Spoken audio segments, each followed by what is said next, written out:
Senator Richard Gordon leads another round of investigation into alleged anomalies involving a government supplier, Pharmally, but not without criticizing and calling President Duterte a liar. And after a successful return to the concert stage in the US, Korean pop group BTS says it's ready to perform live back home.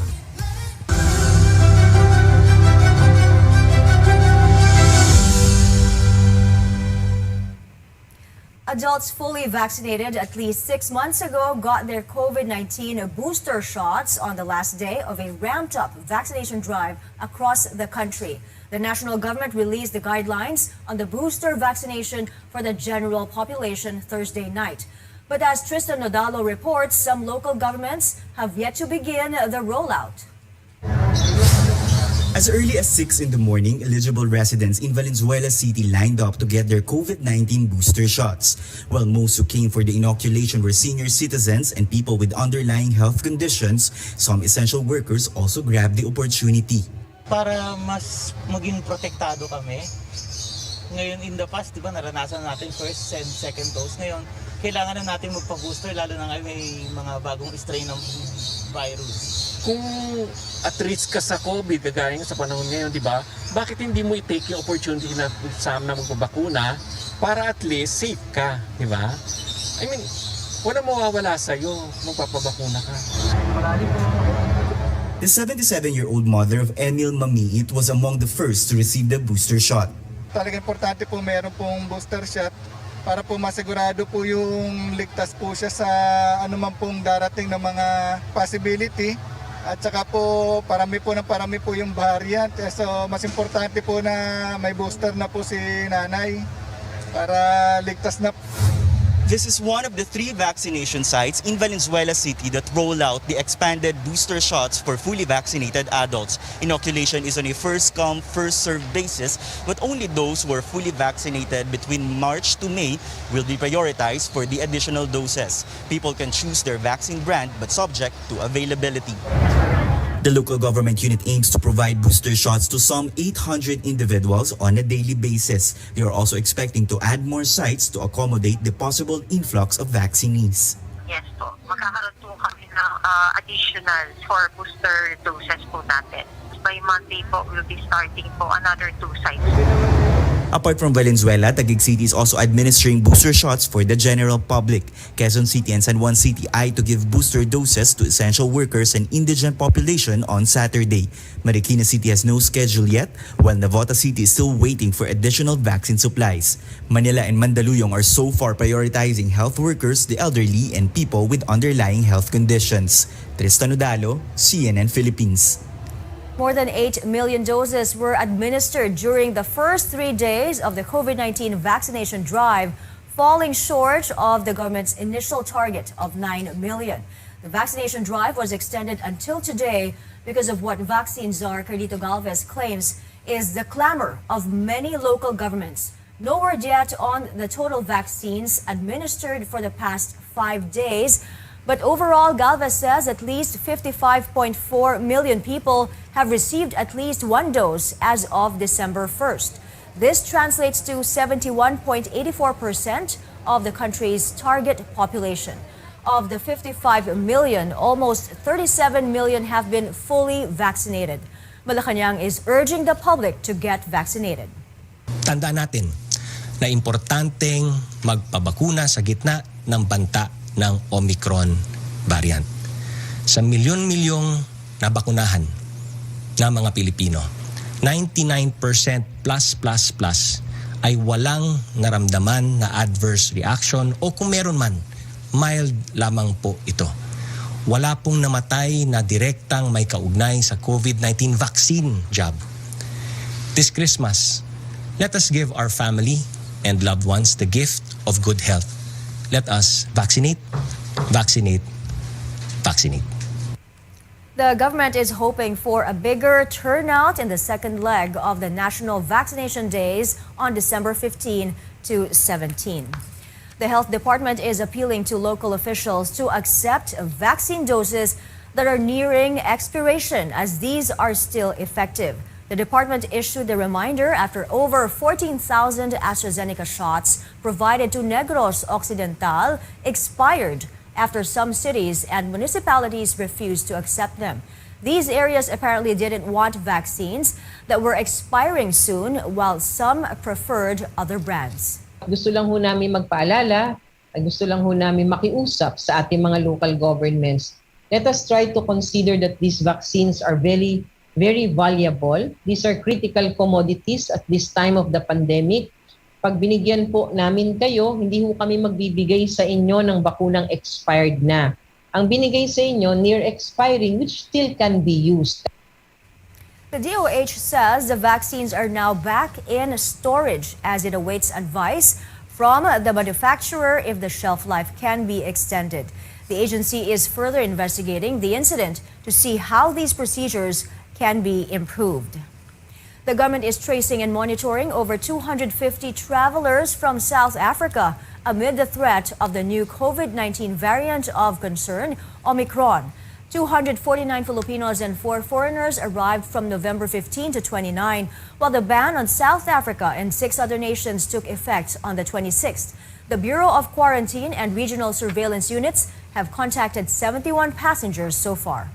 No positive case was reported on retest, while the 3 foreign nationals from Region 6 tested negative on RT-PCR retest last December 1. The BOQ and the RESU has verified 71 cases, of which 68 are returning overseas Filipinos and 3 are foreign nationals from Region 6. 70 are all in facility quarantine, including the 3 verified foreign nationals. 1 returning overseas Filipino is in home quarantine. Meantime, new testing and quarantine protocols are in place for international travelers from nations outside the red list. Fully vaccinated people are required to present negative RT-PCR test results conducted 72 hours before leaving the country of origin. They will undergo facility-based quarantine and another test on the 5th day after arrival in the country. Those unvaccinated or partially inoculated will be tested on the 7th day. All are required to quarantine at home until the 14th day, even if they test negative. Malacanang appealed for understanding amid the updated protocols. Whatever changes or amendments adopted are prompted by a continuous assessment of prevailing conditions. When there are developments that merit the adoption of a more cautious approach to the entry of individuals from overseas, the IATF will recommend what is necessary to safeguard the health of our people. International travelers who arrived before the updated protocols took effect will follow the rules in place when they entered the country. The World Health Organization believes the number of countries with a new variant is higher than currently reported. It now warns nations in the Western Pacific region to begin bracing for another possible surge in cases. Carolyn Bonkin tells us more.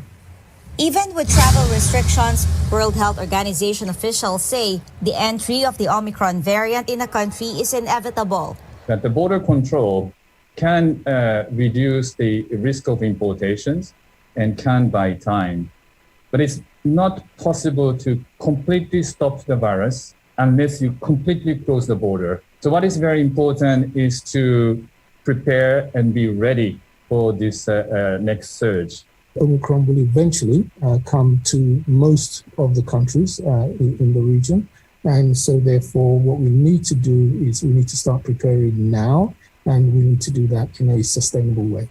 By prepare, WHO officials mean inoculating those who remain unvaccinated and giving booster shots to those frequently exposed to the virus and have weak immune system.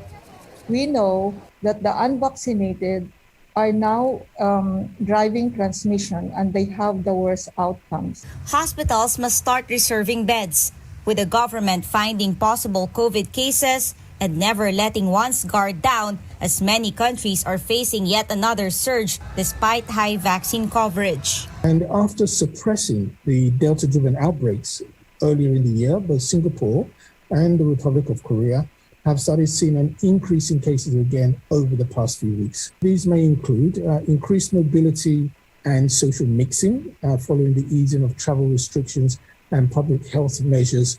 For now, WHO officials say Omicron is more transmissible than the other variants. They don't know yet if it's causing more severe illness, but reinfection is possible, they say. So far, current tests, vaccines, and treatments are perceived to be effective against Omicron.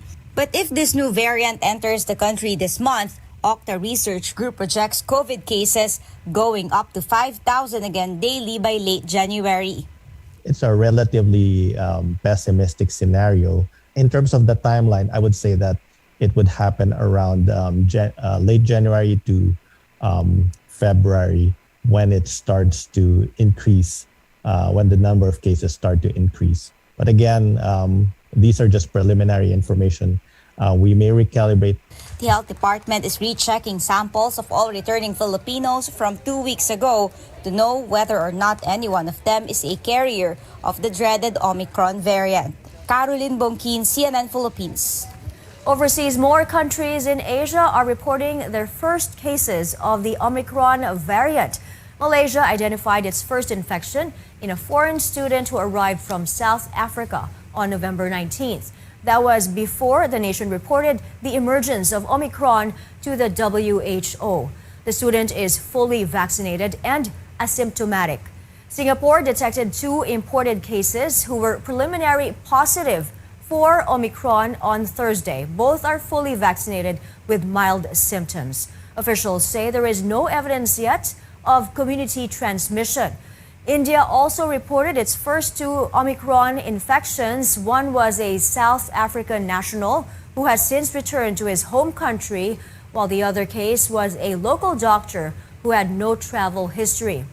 South Korea, meanwhile, toughens measures to curb a surge in cases. Beginning Monday, gatherings are limited to 6 people in the Greater Seoul area and 8 for the rest of the country. Restaurants and cafes will only cater to vaccinated customers or require a negative test result. South Korea has 6 Omicron cases so far.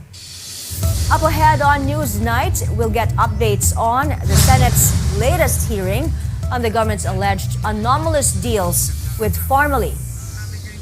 And after Los Angeles, where is BTS headed to next? Details when we return. You're watching CNN Philippines.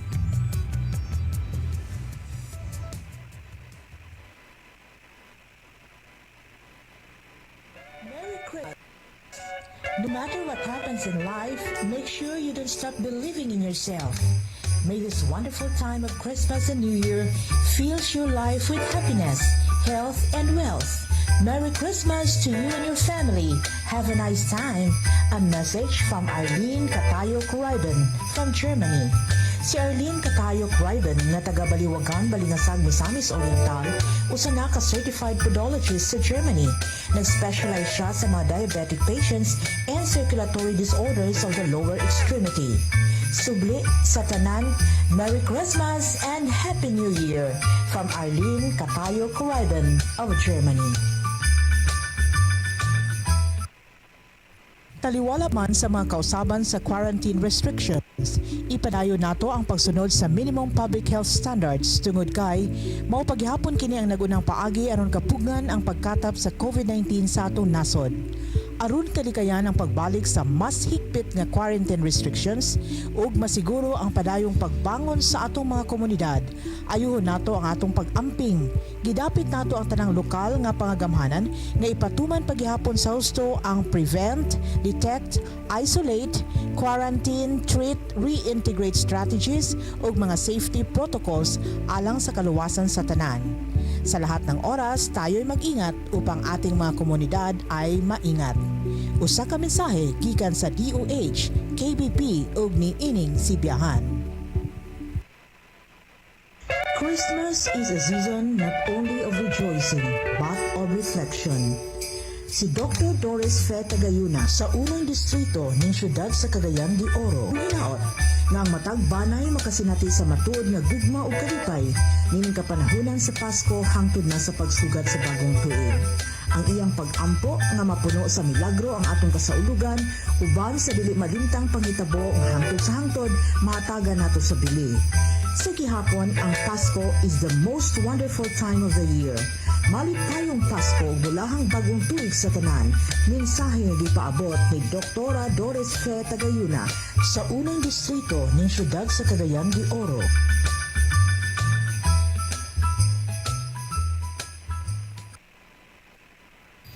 Niining panahon sa pandemya, importante ang paggamit o paghatod sa hustong impormasyon. Ang pagpakalap sa peking balita o fake news may tungod sa mga bakuna batok sa COVID-19, naghatod sa kahadlok o pagduda. Tungod niini, padayon nga gipahinumduman ang publiko nga ang tanang mga bakuna epektibo o luwas nga pangdepensa batok COVID-19. Ang mga bakuna sa COVID-19 miagi kini sa masubsob nga pagtuon o pagsusi sa mga eksperto. Dili kita basta-basta mutuo sa mga hulungihong lamang. Inay, mukuha sa mga impormasyon gikan sa kasaligan o beripikadong tinubdan. Ang taong may tiwala sa agham, makakamit ang kaligtasang inaasam. Usa ka pahinumdom gikan sa DOH, KBP ug niining Sibiyahan.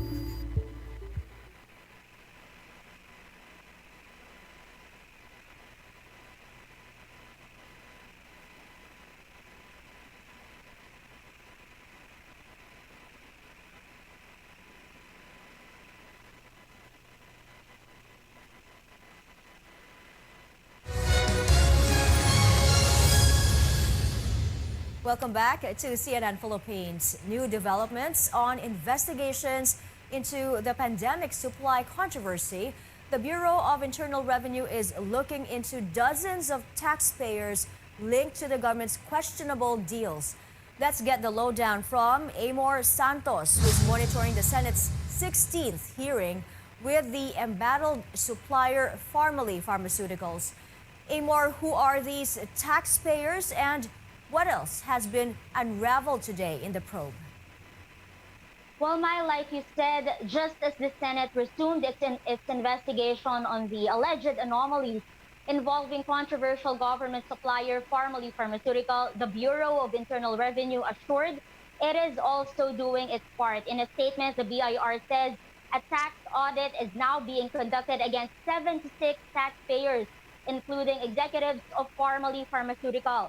Citing the BIR probe, Pharmaly Director Lynn Conong appealed to the senators for mercy. He and fellow executive Mohit Dargani are detained at the Pasay City Jail for refusing to submit financial documents subpoenaed by the senators. Napadala talaga kami sa kulungan ma'am. We are not criminals. Yung mga file na yan, I really don't know kung saan man sila. But since the chairman have a conclusion kanina, siguro filean nila po na kami kaso kasi nagsasuffer po talaga kami sa kulungan. Hindi naman po kami kriminal. Do not try to get awa. Wala kayong makukuhang awa. Before we can be awa, kailangan may katarungan muna. Senate Blue Ribbon Committee Chairman Richard Gordon says nothing stopping the chamber, which has now conducted 16 hearings despite attacks from President Rodrigo Duterte, no less. In his opening statement, Gordon fired back at the chief executive and even criticized his Senate bid. Isang huwad na nagpapanggap na isang bayani at binola nyo ang tao at ngayon napapatunayan na kayo ay talagang kapatid na magnanakaw, sinungaling kayo. How dare you again ask for the vote of the Filipino people when you failed them? During the hearing, tax expert Mon Abrea again discussed Pharmaly's lack of supporting documents for purchases amounting to 3.4 billion pesos. Gordon says this may be ghost deliveries and the money may have been pocketed. Abrea says this is a possibility due to the lack of documentation. Back to you. Amor, there are Supreme Court petitions against the Senate Blue Ribbon Committee's inquiry as well as its arrest and detain orders against the personalities involved. Any update on this? Well, Maya, despite those petitions, former executives Mohit Dargani and Lincoln Ong still attended the Senate hearing. They were escorted by Bureau of Jail personnel from the Pasay City Jail to the Senate. Now, Formalist alleged financier, Chinese businessman, and former Duterte advisor Michael Yang also joined virtually. According to tax expert Mon Abrea, Michael Yang's declared income of over 1.5 million pesos from 2016 to 2020 does not match his total investment worth 52 million pesos. We're still waiting for Yang to respond to this during the Senate hearing night. Thank you. That was Amor Santos reporting.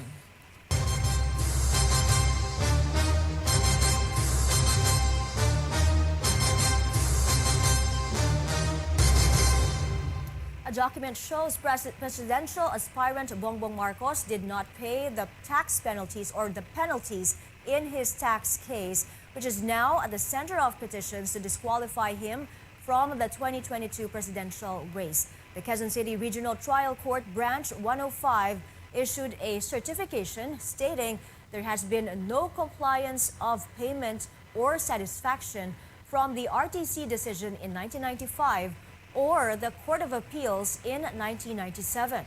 Attorney Ted Te, the lawyer representing some petitioners against Marcos, says they will bring the matter to the Commission on Elections and the Office of the Quezon City Prosecutor. Te says Marcos remains ineligible to run for public office because of the conviction. Meanwhile, officials of Marcos's Partido Federal ng Pilipinas are denying the party is in disarray. This is in response to Abubakar Mangelen, who introduced himself as party chairman and filed a petition at the COMELEC.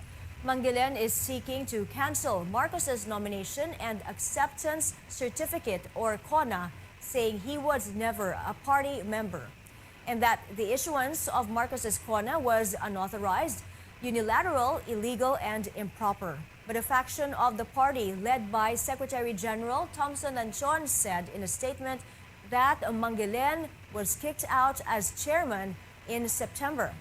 So doon yung CONA ang kine-question niya. Ang CONA, it is an internal affair of the party. Hindi naman pwedeng kukunin mo yung pati-disqualify mo yung sa CONA. Sa partido yan eh.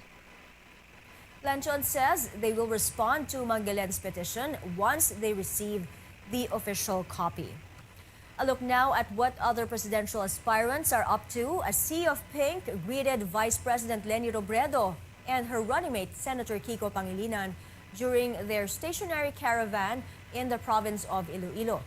Iloilo City Mayor Jerry Treñas remarked he never saw such energy, love, and volunteerism in his entire political career. Robredo and Pangilinan will be in Iloilo for 2 days. Meanwhile, Senator Ping Lacson and running mate Senate President Tito Soto said the Interior Department should issue guidelines defining a political rally. The DILG has called on aspirants and supporters to refrain from holding such events as it is not yet campaign season and because of the Omicron variant threat. And Manila Mayor Isko Moreno says he would retire if he loses the 2022 presidential elections. But if he wins, the 47-year-old told his supporters in Bulacan that he would quit politics after his term. Halimbawa, pinalad ako sa tulong ninyo, sa awa ng Diyos, o at the age of 52, di tapos na yung term ng presidente, no? Pahinga na. Magbabayad na ako ng kakulangan ko sa pamilya ko, sa mga anak ko. What if, let's say, hindi ka palari? Ay, tapos na ang buhay. Move on. Kasi, no more run? Kahit ano na yun? sa Maynila? Ano na ako, tapos na ako. I did my share. That's why I offered myself to the people. Still ahead on Newsnight, the BTS concerts in Los Angeles wrapped up today. But there's more to look forward to with the K-pop sensation announcing its next stop. Details when we return.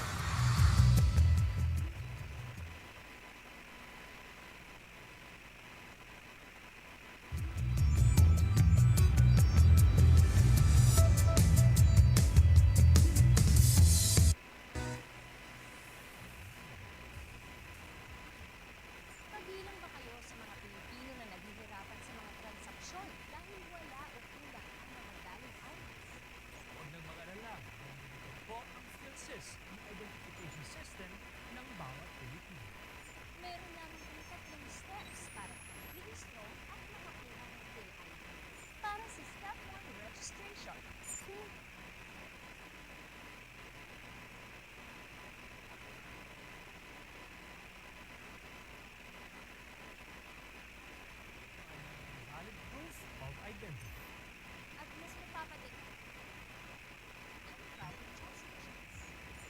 pang hinihintay.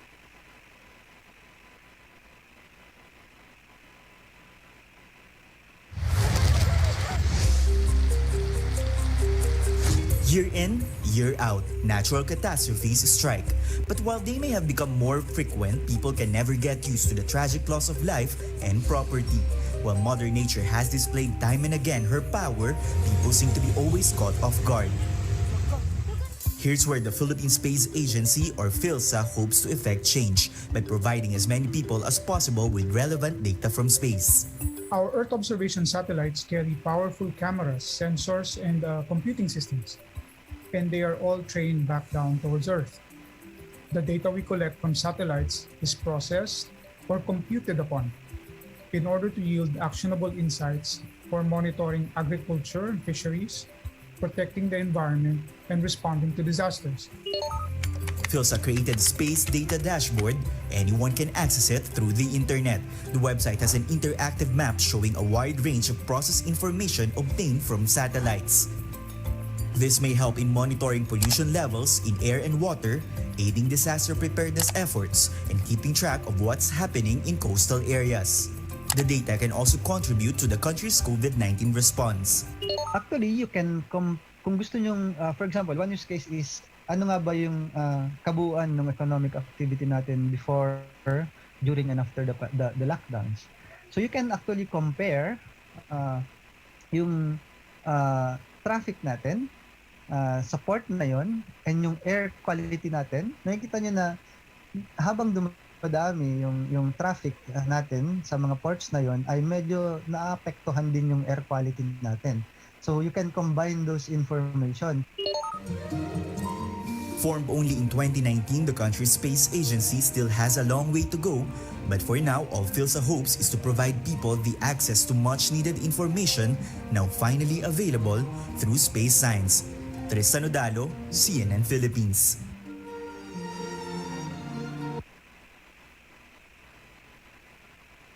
Pulp Fiction, now you can wear his suit. The Perry Ellis original is part of Julienne's Auction's Icons and Idols Hollywood auction.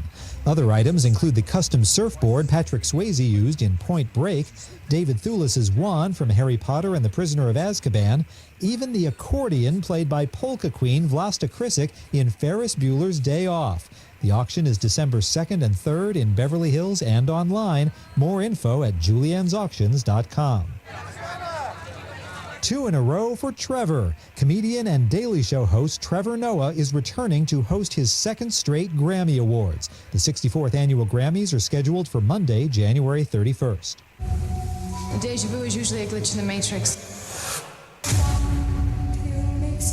It happens when they change something.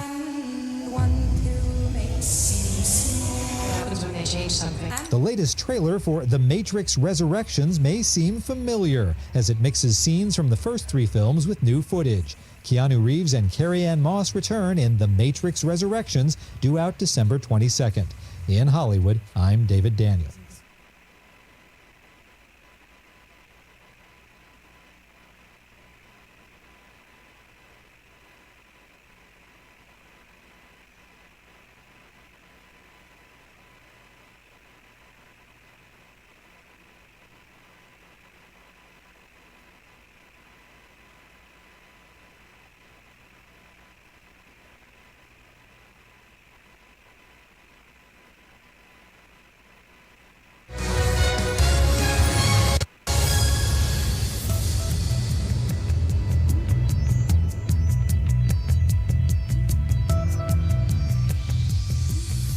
Welcome back.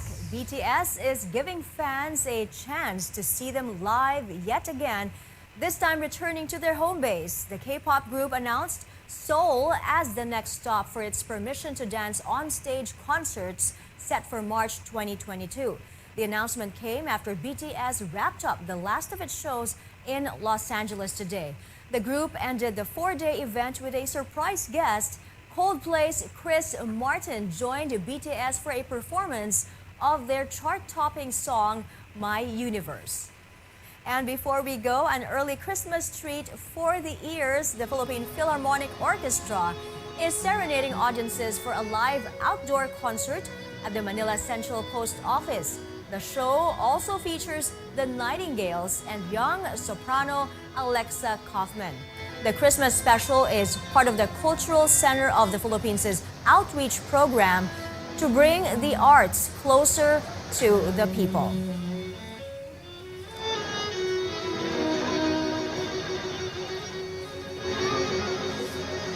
You can also watch the show online through the CPP office of the President's Facebook page.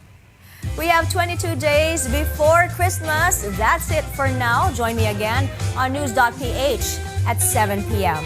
I'm Mai Rodriguez for Newsnight, where we go above and beyond the headlines.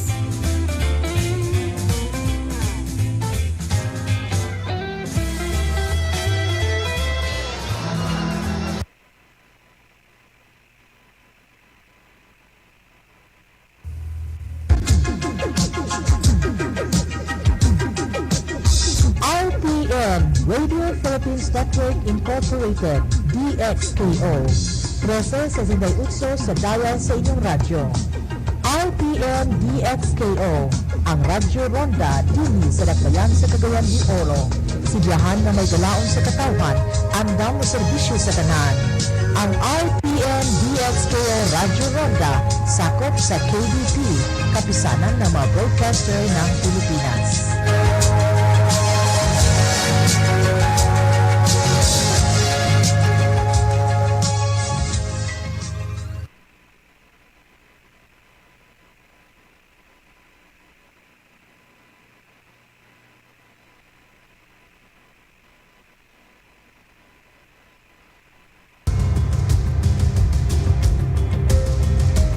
Bongbong Marcos is the political flavor of the month. He's facing 4 petitions to stop him from running for president. Everyone likes to call him the son and namesake of the late dictator Ferdinand Marcos. Even President Duterte has only harsh words for him, despite the fact that back in the 2016 elections, Mr. Duterte said he wanted Bongbong to win. But here's what's going for Marcos Jr. He's doing very well in pre-campaign surveys, and like it or not, as a former advertising executive and political strategist Greg Garcia says, it's a strong brand. Marcos is a strong brand. So will he defy the odds and win in 2022? 36 years since his father was deposed. What sweet revenge and utter vindication for a family so vilified all these years. The complete rehabilitation in a referendum on EDSA 1986. The nightmare that yellow, now pink forces dread. To be sure, there have been father and child and mother and child tandems that have made it to the presidency. Diosdado Macapagal in 1961, daughter Gloria in 2001 and 2004, Cory Aquino in 1986, son Noy Noy in 2010. But one of these things is not quite like the others.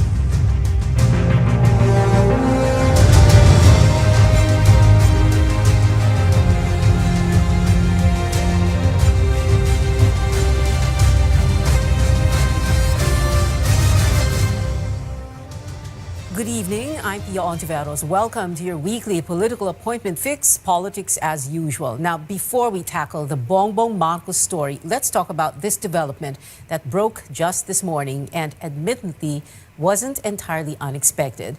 Longtime aide to the president, Senator Bongo, withdrawing from the race, but not without first dropping broad hints he wanted out. Sumasagi sa isip mo yun, sir, to just withdraw? I'm not saying na ganun po, pero nag-aantay lang po ako ng sign sa ating Panginoon. Thank you. Salamat. Para bigyan po ako ng lakas. I'm hurting po, sa totoo lang. Nasasaktan po ako sa sitwasyon sa ngayon. So, yun po ang aking nararamdaman. Kung kailangan ko pong magsakripisyo para sa Pilipino, kailangan ko pong magsakripisyo kay Pangulong Duterte at sa pamilya. Gagawin ko po. Kasi wala naman po akong ambisyon na maging Pangulo. That is politics. Ganun po talagang politika. Who would expect na ako ang standard bearer bilang Vice President? Tapos ngayon, hindi na ako kasama sa karera. But the President... Yan po ang yan ang resulta ng politika. Diyan po ang dumi ng politika, diyan po ang init ng politika. Kaya sinabi, if you cannot stand the heat, then get out of the kitchen. But sir, kailan kayo punta sa Comelec, sir, to withdraw? Holiday ngayon eh. Ano na lang po yun, formality na lang po yung gano'n.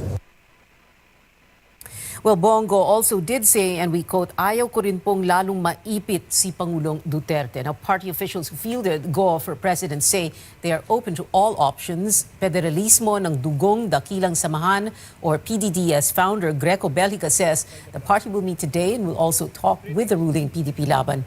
He says the group respects Go's decision, but it now needs direction. With Go out, who among the presidential aspirants will they support? Well, right now, it's, until we sit down with our leaders and our principal, the President and Senator Bongo, wala muna kami iniisip na gano'n. All options are open, and whatever is going to be best for the country and best for the party. And without a clear lead, not only is the PDDS in a quandary, so is the president's own party or a faction of it, the PDP Laban. Energy Secretary Alfonso Cusi, its president, can only say that the senator has good reasons behind his decision. Senator Ping Lacson now asking who will be the administration candidate. When asked if he's open to be endorsed, he had this to say. Mahirap sagutin yung tanong mo. Sabi ko nga kami dalawa ni SP, determinado kami, no? Sabi nga namin, maski sino pang kaharap namin, tuloy-tuloy lang kami, no? An endorsement is an endorsement, no? No matter kung ano yung kine-carry ng endorsement, it's still an endorsement. Doon na lang muna tayo, but mahirap sagutin yung open or willing or will seek, but definitely we will not seek endorsement kasi masyadong presumptuous on our part. Well, our guests for tonight, political analyst Antonio Contreras, Professor Tonto Contreras, and Singapore-based sociologist Ash Presta. Good evening to you both, Professor Ton and Ash. You know, last week lang ang topic ko ay presidential anointments, and my guests, Ronnie Puna and Malu Tiquia, were talking about how important it is that, you know, the president, the one who is endorsing or anointing, is very popular, and at the same time, the one he's anointing is very capable and, siguradong, a sure win. And then this, no? So, nahihilo na ba kayo or matagal na kayo nahihilo? Let's begin with Professor Tonton because he has some very interesting insights. Well, actually, hindi ako nahihilo kasi in-expect ko na to Pia. From the very start, I looked at Philippine politics now with a different lens. That it is almost like a simulacra or something that is staged. That it is both a reality game show and a soap opera and a political event. And because of this, I told myself I need to think outside the box. That someone is writing this for us, and the only difference is that there is no price of money. The price is Malacanang. So I think it's something that well, you can always argue that the withdrawal of Senator Bongo is a sacrifice, but.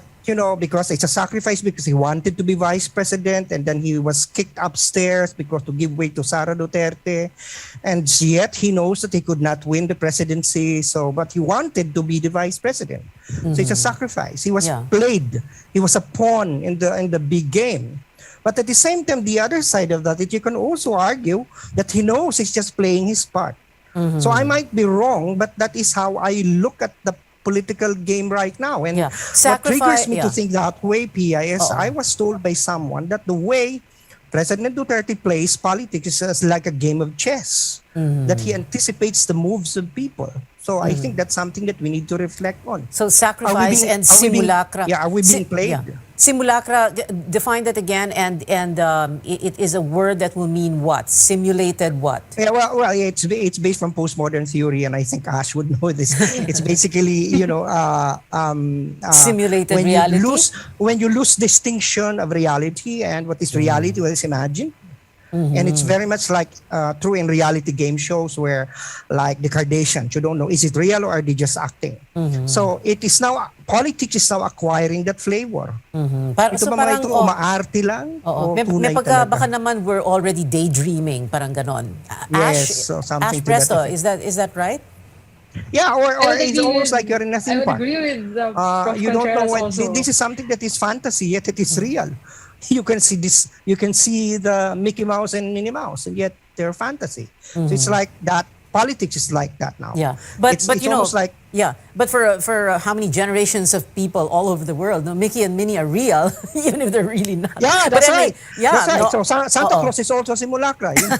It's Yeah. an imagined Okay. thing, but it's also you see it in the malls. And Ash. politics has become like that. You know, politics has become like that.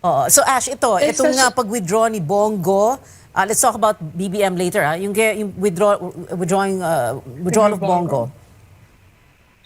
I would like to first add to what Pia has mentioned a while ago about capability and popularity. So I would also add charisma in the mix, because you need charisma to be elected for office. And we know that President Duterte has had a lot of that in 2016. And what is different from a charisma is that you have to make people believe that you're capable of doing things. Whether you're capable or not of doing these things doesn't matter. You just have to make people believe. So a lot of people believe that Duterte can end criminality in 3 to 6 months. And until now, a lot of people still believe that. So that's charisma. And that also figures in the statement of Bongo today in his withdrawal of his candidacy. So he mentioned that he is not from known political families. And this is very interesting because we know that originally Bongo was gunning for vice presidency, but then the daughter, Sara Duterte, announced the candidacy. And we all know Sara Duterte is very charismatic. The last name is very charismatic. The woman is also very charismatic by herself. And afterwards, they were pushed almost at a very fast pace to announce the presidential candidacy for Bongo. And we all know he is facing another very charismatic leader, which is Bongbong Marcos. So again, charisma plays a very big role in this. You don't have to be capable, you just have to make people believe that you can do things. Yeah, Ash, we're going to talk about BBM in just a bit, no? But we can concentrate first on Bongo. But, I wanted to ask the both of you and syempre, para bang, I'm sure lahat tayo ganun ang iniisip. Akala ba natin si Bongo, ang gusto talaga na, akala ko ba, ang gusto ni Digong na ang tumakbo ay si Bongo? And yung sagot ba doon sa tanong na yan ay simulacra? Professor Ton? Well, like I said, I'm going to stick to my analysis. It's basically it's planned because as early as January and February, I'm already hearing all these stories coming from the south, from some reliable sources that I have, that in the end it's going to be a BBM Sara tandem. Right. So and it's now a BBM Sara tandem. Then someone told me that basically that's how President Duterte plays politics, like a game. Like playing with pawns where you anticipate the moves of your opponent. Right, okay. So it's basically something that probably it's just yung nasobrahan siya sa pag-iyak sa TV, di ba? Okay. Si Bongo. So parang it's too good to be true. Parang sobra naman yata yung drama, di ba? Parang ganun. Yeah, well, chess or, there's another board game made by a Filipino, Game of the Generals, where you can't see each other. Used to play that in high school. Pero hindi general ang ang mga politics, game of politicians. We'll be back after a quick break. Stay tuned, please.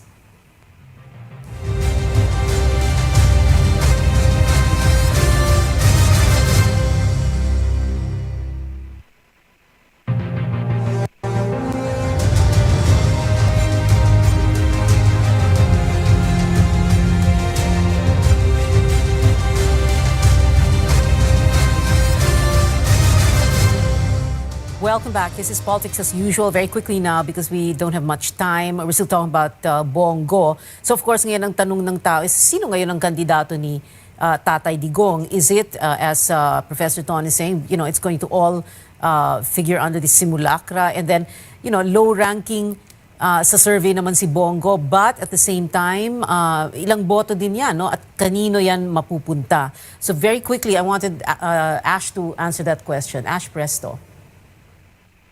I think the administration has to be very adaptive enough, not only to anticipate the moves of the opposition, but also very adaptive to change tires and then be prepared to endorse another candidate. And they have been very adaptive since the start. So you've seen the very confusing mix of presidential boys, vice presidential boys, now running for the Senate, vice presidential boys to presidential boys, and now withdrawing from elections. So as Prof. Contreras has mentioned a while ago, it's a game, and the administration is making sure that they win the game. At the end of the day, elections is all about winning. Elections is all about ensuring that you forge enough connections. And in the next couple of days, we will be able to see how the administration can change its gears, be adaptive enough, anticipate the moves of the opposition by endorsing a certain candidate.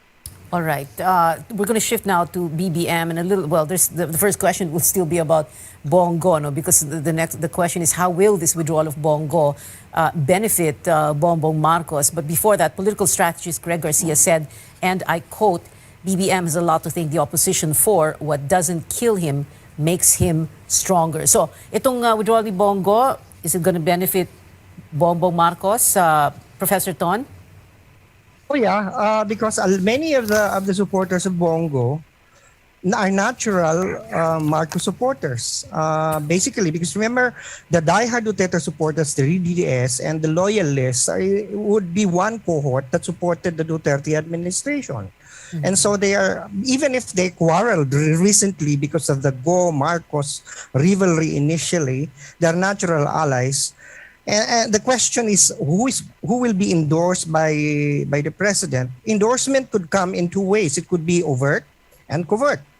Now, openly, someone can endorse one candidate, but under the table, it could be another candidate.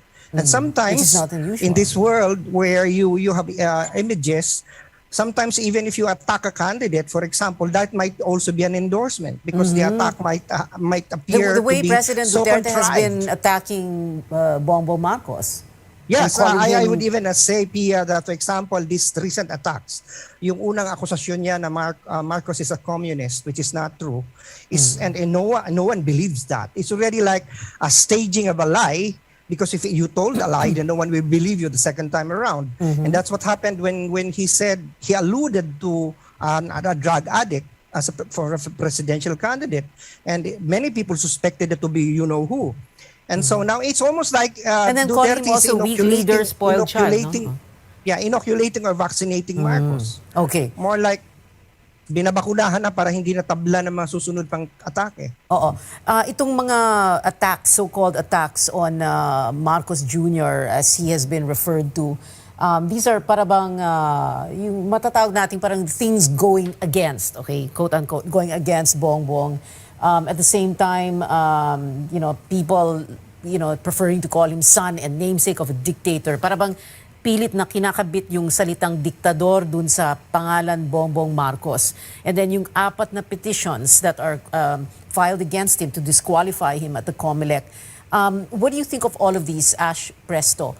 Are these, like Greg Garcia was saying, are these just going to make him even stronger because it's not going to kill him? Ganun ba yun?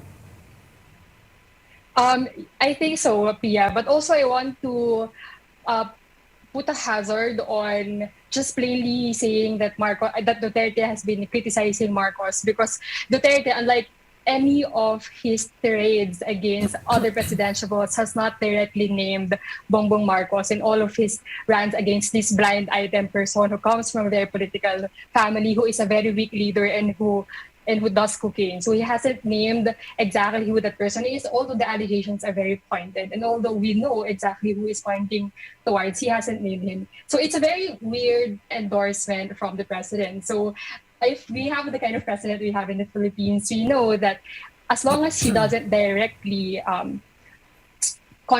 directly go against someone, then you know that there is a very huge possibility for them to still team up. And we also know that the supporters of Duterte and Bongbong Marcos have one thing also in common, which is a nostalgia for an authoritarian rule. And Duterte supporting Bongo, who is not as charismatic as Bongbong Marcos, who doesn't produce as much nostalgia for an authoritarian rule as the last name Marcos, then you know that at the end of the day, Bongo backing out, the opening up of endorsement from Duterte will at the end of the day benefit Bongo Marcos. Yeah, maybe that nostalgia for a return to a strongman rule is part of the so-called democracy fatigue.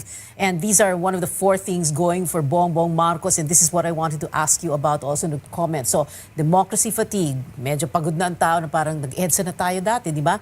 Number 2, very motivated yung pamilya, because they can go for vindication here. And if they are vindicated, then, all they have to say, ano na EDSA nyo? Di ba, noong 1986?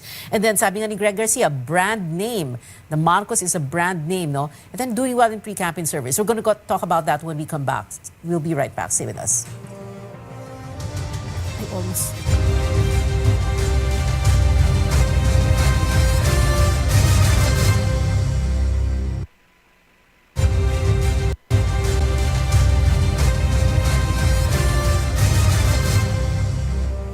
Welcome back to Politics as Usual. We're on our final stretch. Professor Ton Contreras and Ash Presto, who's based in Singapore. Kanina, I was enumerating all these things going for BBM. What do you think of that? And at the same time, is he really the strongest candidate at this time, or are things still going to happen in this saga? Professor Ton. I think he's the strongest. Surveys indicate.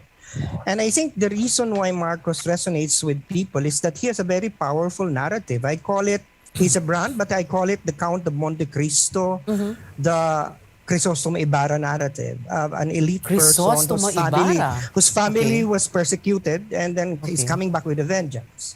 So and that is a very powerful narrative, as powerful as a poor person climbing up the political ladder. So I think that the family that is persecuted for him. The family is persecuted now. Yeah, the family is persecuted, okay. and people even perceive that he was cheated out of a victory in 2016. So it's also vengeance, it's redemption, and people love that in movies. Okay, that's so a very good sellable narrative to the masses. Okay, Ash Presto.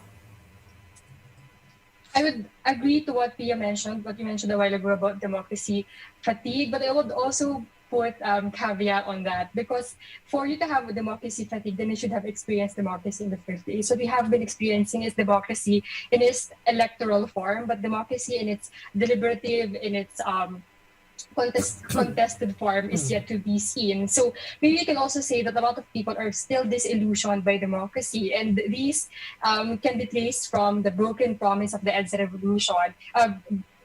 For almost 4 decades after the EDSA revolution, you just have to ask one question: what happened? And you can answer that. So the support for Bongbong Marcos still remains. This whole question about EDSA, because you have 36 years. Of the 36 years, 29 years, you had presidents who were in power who were well allied with EDSA or against the Marcoses to a certain extent. So that's why people are saying we had expected real change, but hindi nangyari. Kaya ganun ang, and that will explain why people want BBM now. Exactly. Yeah, exactly. Okay. No change. Yeah. There's no change. Okay. Kanina nabanggit mo, Professor Ton, 2016. I remember Lenny was saying that she'd run if Bongbong would run so that she could stop him. But she squeaked past him by like 200,000 votes in 2016 in the VP race. But what's it going to be like now? Because the surveys don't put Lenny, very high up there. So, paano na? So you really have to ask, if indeed Lenny won in 2016, you have to ask, why are the numbers like that? Maybe things happen. Maybe I would explain that first of all, Lenny was really savage by a bad PR by coming from the diehard Duterte supporters. And second, it is the perception also about, is it really true now? Nasasabi tuloy mga tao, minsan, pag ganyan ang number, ito po nga pa talagang dinaya siguro si Bongbong. Nakakadagdag yan doon ngayon sa vengeance, redemption narrative. That abay, dito na tayo kasi ito ay dinaya. Kasi nakikita ngayong numbers. Pero, ngayon, tama bang sabihin? Kasi, some people are saying, the opposition, I mean, the Lenny, you can't say the Dilawan, the kakampings, are saying, if you don't vote for Lenny, then Bongbong will win. So it's going to be your fault. Tama ba yun, Ash? That is the assumption that democracy is just all about elections. So a lot of activities can still be considered as democratic. And of course, Prof. Ton will agree with that even revolutions, rallies, and et cetera, will be considered as under the realm of democracy. So only people can tell if that is the way that is a logical result of people not voting for Leni Robredo. But also I would like to add that a lot of the allegations against Leni Robredo is very woman biased. So a lot of biases against her come from the fact that she is a widow, that she's a woman, and she's been branded as just a housewife by a lot of politicians right now. And this plays into a lot of the sexism culture in the Philippines, which also still fuels the candidacy of Duterte for senator and then Bongbong Marcos as president. We have to end right now.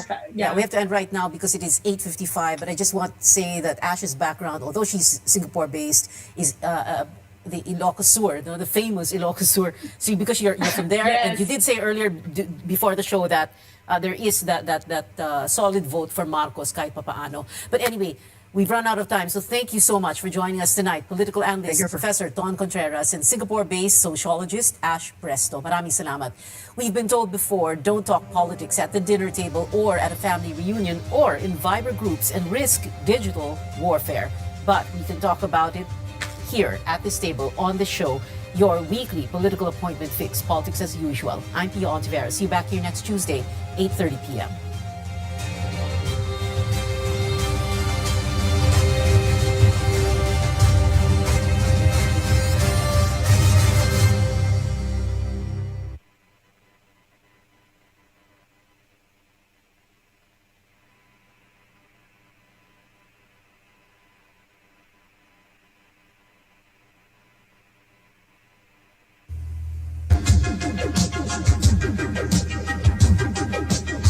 RPN, Radio Philippines Network Incorporated, DXKO. Proses sa Sinday Utso sa dial sa inyong radyo. RPN